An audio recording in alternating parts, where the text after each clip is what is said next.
She owned the private aircraft, but the flight crew saw only her skin color.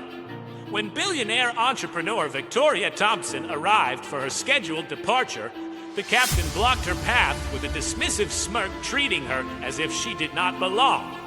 What happened next was not just a confrontation. It was a complete takedown that would go viral and shake the entire aviation industry. Under the bright Atlanta sun, Victoria Thompson, age 32, stood poised and professional in a charcoal business suit as she walked onto the private airfield. She moved with calm confidence, carrying only her tablet and years of earned success.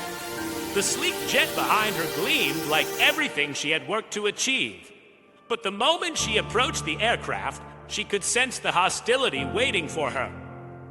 Captain Robert Mitchell, a man in his mid-50s, and wearing his full uniform, gave her a cold, dismissive look before stepping directly in front of the boarding stairs. This aircraft is reserved for executive travel, only, he said with narrowed eyes. I suggest you check with the main terminal for commercial flights. Victoria did not flinch. I own this aircraft, she said simply and clearly. Robert's jaw clenched tight.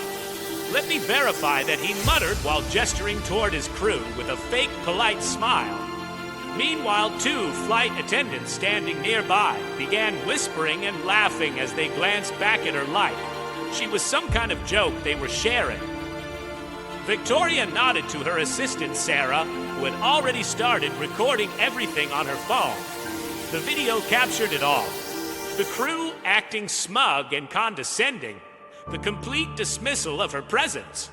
Victoria waited in the terminal lounge not because she had to, but because she wanted the world to see what grace under pressure actually looked like. An hour passed before Robert returned. Still no confirmation, he said with a casual shrug. You may need to leave the premises now. That was when Victoria stood up. Without raising her voice even slightly, she pulled out her ownership documents, aviation identification, and Federal Aviation Administration clearance papers that left absolutely no room for doubt or question. You have been disrespectful, unprofessional, and completely dismissive, she said calmly.